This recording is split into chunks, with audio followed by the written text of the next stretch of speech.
All right, it's really important that I get this story out. I've spent so much time on it over the last couple of years. It's provided so much fun for me. There's been lots of distractions, but better late than never. FPV drones really are the gift that keeps giving, and the Nazgul and the kit now allows me to explore the landscapes I'd normally reserve for something more predictable like the Mavic.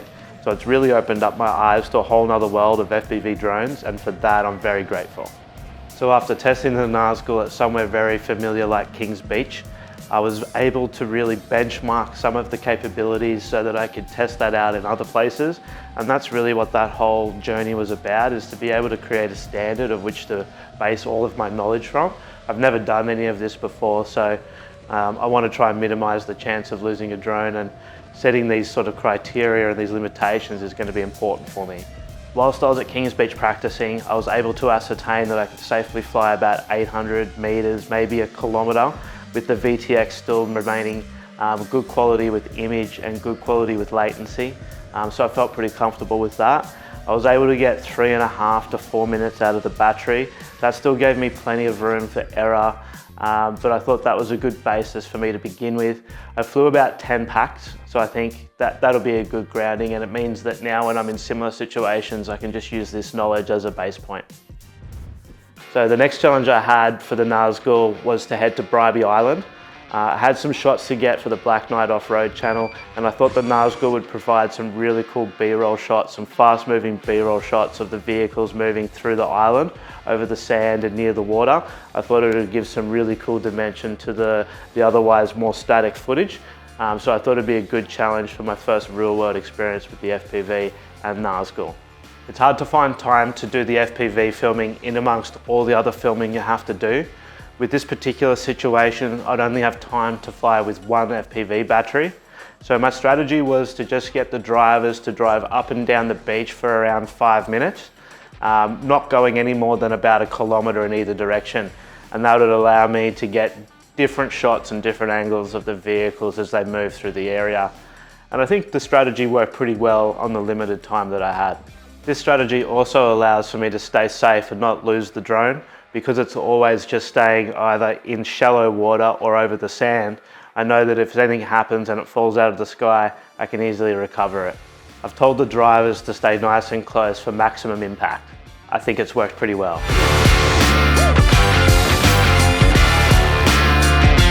The Nazgul is perfect for this job. It handles the weather conditions excellently, and it's even faster than the vehicle over the sand. This is amazing. I noticed with these conditions on Bribie Island, it's very similar to Kings Beach, and I am still getting about that 800 meters to a kilometer range. This knowledge is really helpful. It helps to build confidence, and it means that when you move to other situations, you can trust in that knowledge. We got some great shots. The FPV style really does help to showcase the high energy, fast-paced movements that we want to use to engage with the off-roading community. So I'm really glad that we put in the effort to get the FPV out today. On this particular occasion, I used the GoPro Hero 7 Black because I was a little bit unsure as to whether or not I'd break anything or crash. So after doing that, I felt very comfortable to use the Hero 9 from then on. The Nazgul handled all the conditions perfectly, and I'm sure it'll deal with the extra weight no troubles at all. I was able to safely land the Nazgul, and the imagery looks great, so I'm really happy with everything today. My next adventure took me to 1770. I was heading there on a family holiday, and I took the Nazgul in case I had some downtime to escape and go for a spin. And I was lucky I did. It was an amazing landscape, and I just can't wait to show you some of this stuff. All right, so this is a pretty epic spot to practice the FPV, again over water. This is obviously the big goal, so I'm pretty nervous, but also stoked at the same time. So let's let it rip. The first place I was going to head to today was on the eastern side of the 1770 Peninsula. There was a beautiful little bay there, and the morning light was perfect. There was no one there, so we took advantage of the fact that we could blast the drone wherever we wanted to, and the imagery was amazing. The only thing we had to worry about was my piloting skills. At a new location like this, it's always a good thing to have a look around and to see if there's anything different that might cause any sort of variation on that knowledge that we've built on before. And on this particular location, there's a few rocky ledges and stuff that I need to be cautious of, because if I go behind those, I'm going to lose VTX and also probably TX reception as well. So I'm going to be careful of those in these locations, but there's still plenty of room to explore.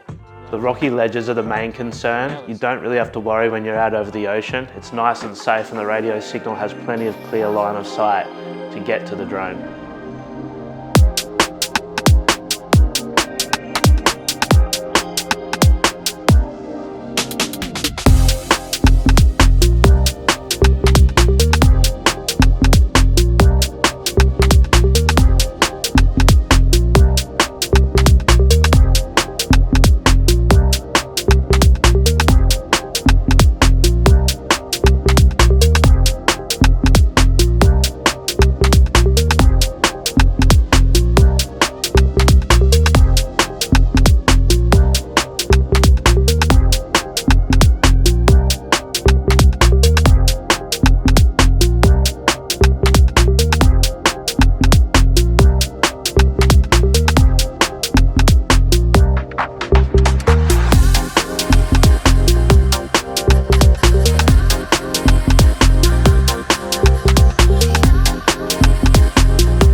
It turned out to be a great place to fly. The rock formation and the turquoise water was a great combination, and there was plenty of things to look at. I only flew one battery here because my adrenaline was going through the roof. Being in a new place and being in this beautiful location, I felt a lot of pressure, but it was a great experience, and I look forward to pushing it a little bit further from now on. I'll definitely come back to this location in the future. I think it's going to be an FPV hotspot. It's really beautiful, and I think that my skills as they improve will really be able to highlight this landscape.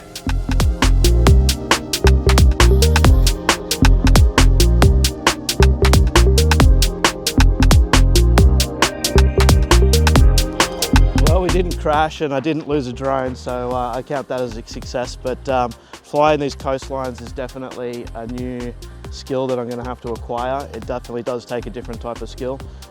So I just need to practice and get time more flying. But yeah, really nervous. My next stop was going to be on the southern side of the Agnes Waters main beach. It's on the Discovery Trail lookout near Workman's Beach. It was another beautiful location with its rock formation and the water on the day.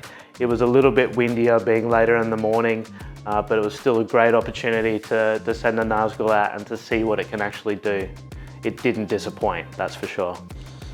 So I'm here at the Agnes Water Lookout, and what an amazing spot. I'm going to send the FPV for the second time on this holiday. I think it's a perfect spot to do it. Plenty of cliffs, nice gaps, and yeah, beautiful weather. So see how I go. Still a bit nervous, but I think it's a good spot for it. All right, so we got pretty good conditions here today. Feeling pretty good about this. Still nervous, but feeling pretty good nonetheless. If we lose it down there, I'm sure I'm not going down for it because I'm already in the doghouse. I wanted to launch the drone off the cliff's edge, so I set myself up on the edge here because I thought it would also give me a really good vantage for the whole bay. Again, at this location to the north and the south, I have to be careful of the rock precipices and not getting too far around the corner to limit VTX line of sight. But otherwise, I had great line of sight for the whole bay, and it was a really good location again. At this spot, I flew about 2 or 3 batteries. I'm building my confidence, and the energy was increasing. These rock formations really reminded me of a skate bowl, the way that they lean in and out. So I really used the drone and my inspiration of skating back in the day to sort of ride these rock cliffs like they were a skating bowl, and I was on roller skates in the air. I can't explain how much fun this was. It was another great location. The only other thing I needed to do now is increase my skills. I know that I can take better advantage of these beautiful locations as my confidence increases and I get used to these locations more. It's always a tedious thing putting your drone out there fully loaded with all the camera gear, knowing that you could lose at least $1,000 worth of kit out the ocean at any time, so you always take it really carefully. Back of your head, you might lose a drone, but you want to do everything you can to minimize the chance of that. My journey to this region was very fruitful. 1770 and Agnes Water will definitely be a place I come back to with the FPV. It's such a beautiful landscape, and the fact that there isn't too many people here yet. I know it's getting busier, but yeah, it's still pretty good from an FPV point of view. Flying in these locations and in these conditions has really helped me to get to know the Nazgul better. It's really about trying to build the muscle memory and make these things second nature. The more I can do that, the more smooth my piloting will get. That will make things more cinematic, and that's my goal over time, is to just get better so that the imagery looks more realistic, more engaging.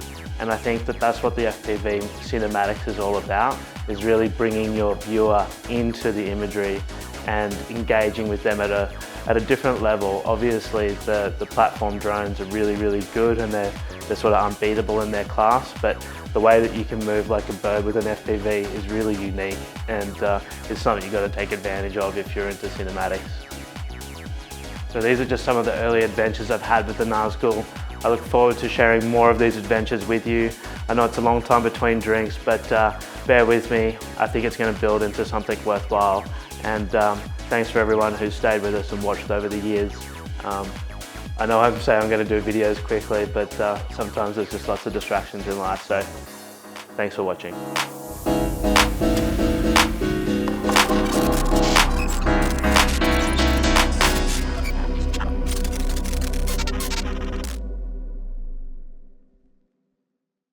So I think that's a wrap on episode 3. Some epic writing there by Daniel Attenborough.